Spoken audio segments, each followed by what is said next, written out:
Kushaiguda police inspector G Veeraswamy SI షఫీలను లంచం తీసుకుంటూ ఉండగా పట్టుకున్న ఏసీపీ అధికారులు.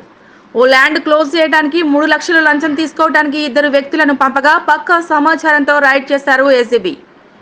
ఈ సందర్భంగా ఏసీపీ డీసీపీ ఆనంద్ కుమార్ మాట్లాడుతూ ఓ ల్యాండ్ విషయంలో భరత్ రెడ్డిని 3 లక్షలు డిమాండ్ చేశారు SI Shafi.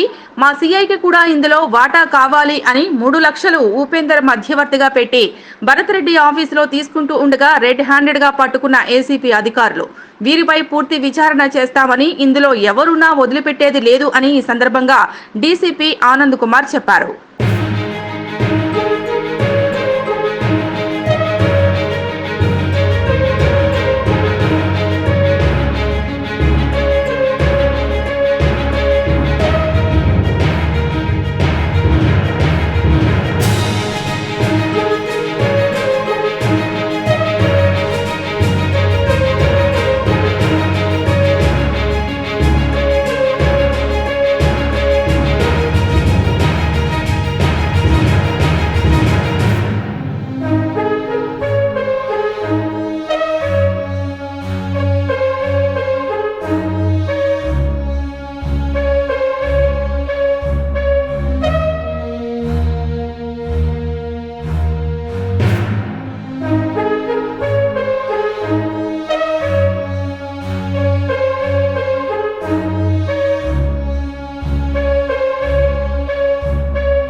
Rangareddy range ACB.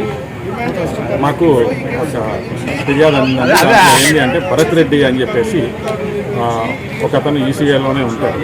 ఆయనకి చక్రీపురంలో ఒక ల్యాండ్ ఉంది. ఆ ల్యాండ్కి సంబంధించి ఆయన యొక్క నైబర్స్ ఎవరైతే ఉన్నారో వాళ్ళ మా మధ్యలో ఒక డిస్ప్యూట్ నడుస్తుంది. అయితే మా ల్యాండ్లో ట్రెస్పాస్ చేశారని ఆయన ఒక కంప్లైంట్ చేయడం జరిగిందండి. ఆ కంప్లైంట్ని ప్లస్ అట్లాగే పక్కన ఇంకొకటి గవర్నమెంట్ ల్యాండ్ కూడా ఉంది. ఆ గవర్నమెంట్ ల్యాండ్లో కూడా ట్రెస్పాస్ చేశారని ఇక్కడ లోకల్ డీటీ గారు కూడా కంప్లైంట్ చేయడం జరిగింది. ఈ రెండు కేసులు కూడా ఇక్కడ కుషాయిగూడ పోలీస్ స్టేషన్లో నమోదు చేయడం జరిగింది against the Bharat Reddy. So and వాళ్ళ ఫాదర్ పైన కూడా ఈ యొక్క కేసెస్ రిజిస్టర్ చేయడం జరిగింది. సో ఈ రెండు కేసుల్లో భాగంగా 41A నోటీసెస్ ఇష్యూ చేస్తాము అని చెప్పేసి వీళ్ళు చెప్పడం జరిగింది. అంతలోనే కంప్లైంట్ హైకోర్టుకి అప్రోచ్ అయ్యి ఆనరబుల్ హైకోర్టు యొక్క ఆర్డర్స్ని తీసుకొని 41A ఇవ్వాలి అని చెప్పి తెచ్చుకున్నారు. సో దాని తర్వాత ఈ 41A నోటీసెస్ ఇస్తున్నప్పుడు ఒక మధ్యవర్తి కూడా ఇందులో ఎంటర్ అయ్యాడు. ఆ మధ్యవర్తి పేరు ఉపేందర్. ఇట్లా మీరు ఒకవేళ దాదాపు 3 లక్షల రూపాయలు ఇస్తే ఈ కేసెస్ రెండు కూడా నేను క్లోజ్ చేపిస్తాను. అది అంటే మీరు చెప్తే అది నడవదు కదా, మాకు కన్సర్న్ అఫీషియల్స్ చెప్పాలి అంటే అతను ఎస్ఐ గారిని పిలిపించడం జరిగింది. ఆ ఎస్ఐ గారు వచ్చేసి 3 lakhs రూపీస్ ఇవ్వాలి అని డిమాండ్ చేయడం జరిగింది ఈ కంప్లైంట్లో. దీంట్లో మరి మన ఇన్స్పెక్టర్ గారి గురించి అడిగితే ఇన్స్పెక్టర్ గారిని నేను చూసుకుని ఆయనకు ఎందులో పాత్ర ఉంది, ఆయన కూడా డబ్బులు ఇవ్వాల్సి వస్తుందని ఆయన చెప్పడం జరిగింది. దాని తర్వాత కంప్లైంట్ కూడా కలిసినప్పుడు ఈ విషయం అతనికి నిరూపణ అయ్యింది. దాని తర్వాత ఈ వచ్చి మాకు ఫిర్యాదు చేయడం జరిగింది. ఇట్లా 3 lakhs రూపీస్ డిమాండ్ చేస్తున్నారు, ఒక కేసు మాత్రమే క్లోజ్ చేస్తా అని చెప్పి వాళ్ళు చెప్తున్నారు అంటే దాన్ని బేస్ చేసుకొని ఫిర్యాదు మేరకు ఈరోజు 3 lakhs రూపీస్ ఈ యొక్క ఇన్స్పెక్టర్ ఎస్ఐ వాళ్ళ ఏజెంట్ ఉపేందర్ అనే వ్యక్తి ద్వారా తీసుకుంటున్నప్పుడు రిటర్న్గా పట్టుకోవడం జరిగింది. సార్ కంప్లైంట్ ఎప్పుడైంది సార్? ఇది మాకు రీసెంట్గానే ఇచ్చారండి, కొన్ని రోజులు. అంటే పిఎస్లో కంప్లైంట్ ఎప్పుడు ఇచ్చారు వాళ్ళు? 19th April. 19th April.